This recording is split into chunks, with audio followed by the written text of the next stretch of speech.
Assalamualaikum warahmatullahi wabarakatuh. Perkenalkan, nama saya Andi Nur Aisyah dari kelas PJKRA angkatan 2020 dengan NIM 2003-015-00012.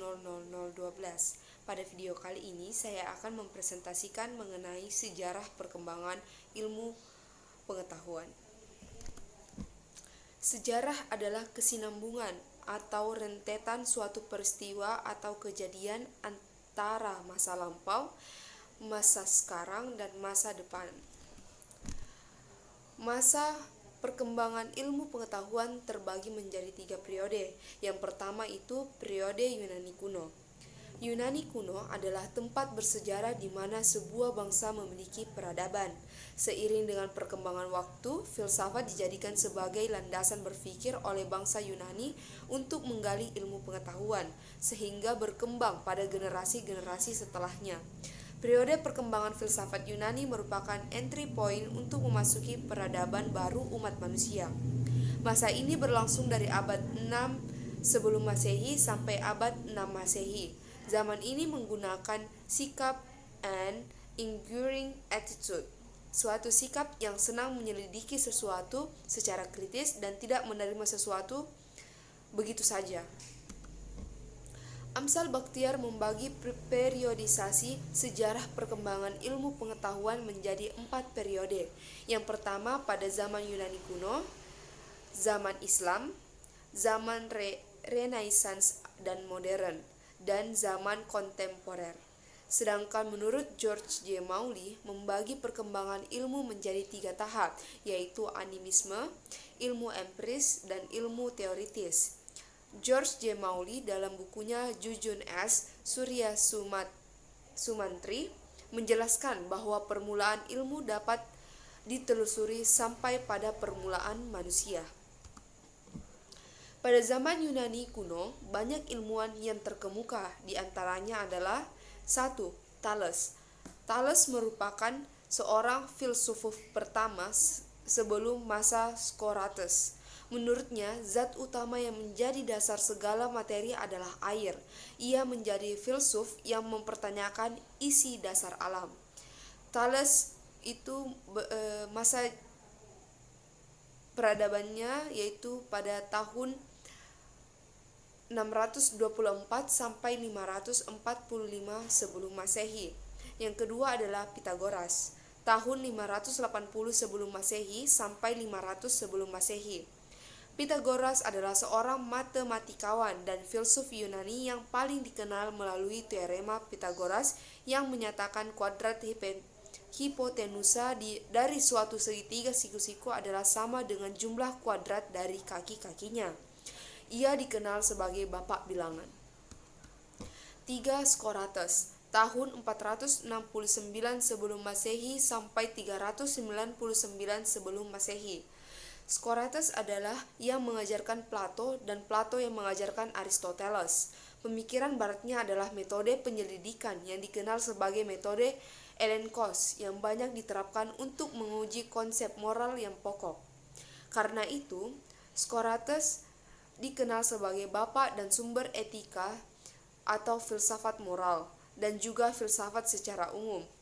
Periode setelah Socrates ini disebut dengan zaman keemasan keilmuan bangsa Yunani.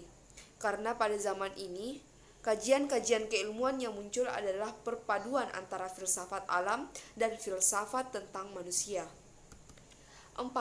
Plato, tahun 427 sebelum Masehi sampai 247 sebelum Masehi.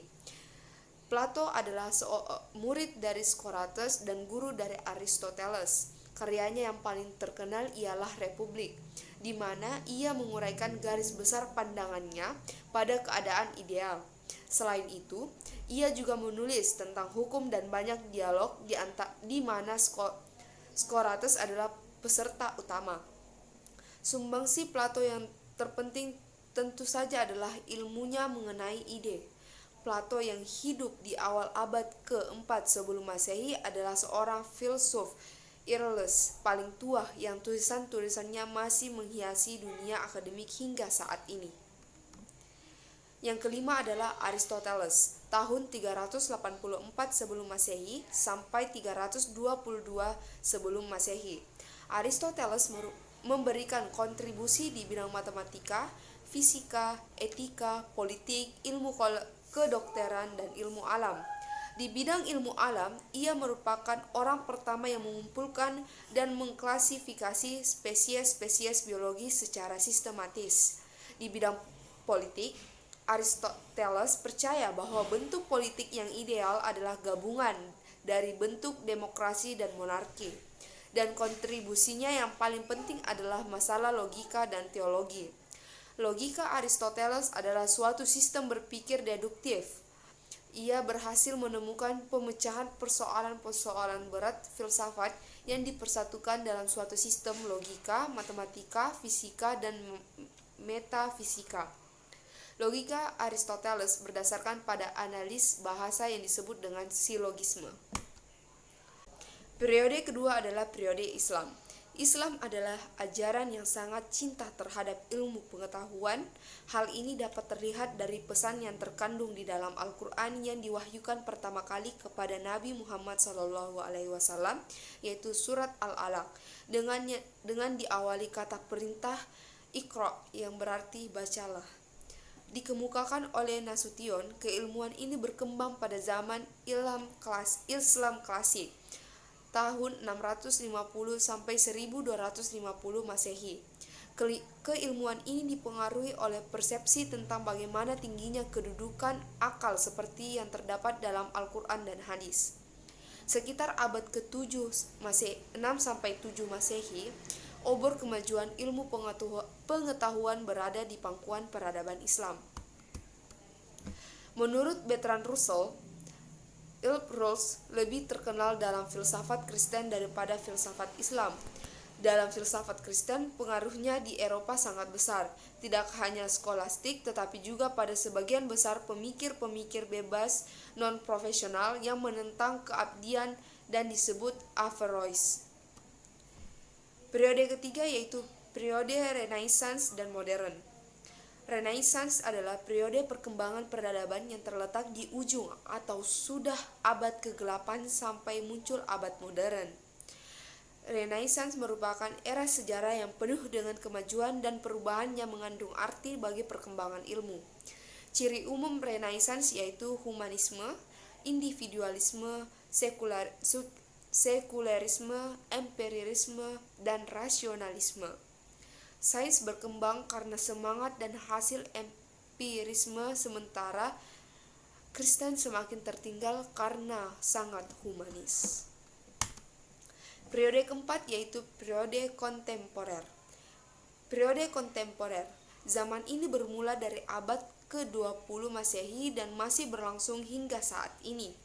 Zaman ini ditandai dengan adanya teknologi-teknologi canggih dan spesialisasi ilmu-ilmu yang semakin tajam dan mendalam.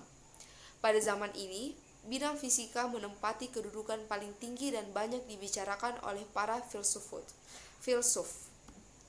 Pada zaman ini, bidang fisika menempati kedudukan paling tinggi dan banyak dibicarakan oleh para filsuf. Fisikawan yang paling terkenal pada abad ke-20 adalah Albert Einstein. Dia dianugerahkan penghargaan Nobel dalam fisika pada tahun 1921 untuk penjelasannya tentang efek fotoelektrik dan pengabdiannya bagi pengembangan mekanik kuantum, mekanika statis, dan kosmologi. Pesatnya perkembangan ilmu pengetahuan harus diimbangi dengan perkembangan moralitas spiritual.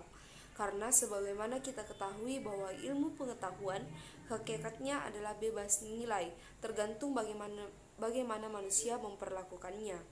Ilmu pengetahuan bisa berdampak positif, tetapi juga dapat memiliki dampak negatif bagi kehidupan manusia. Dampak positifnya adalah dapat semakin mempermudah dan memberikan kenyamanan dalam kehidupan manusia. Sementara dampak negatifnya adalah dapat menghancurkan tatanan kehidupan manusia itu sendiri. Sekian dari saya. Terima kasih. Wassalamualaikum warahmatullahi wabarakatuh.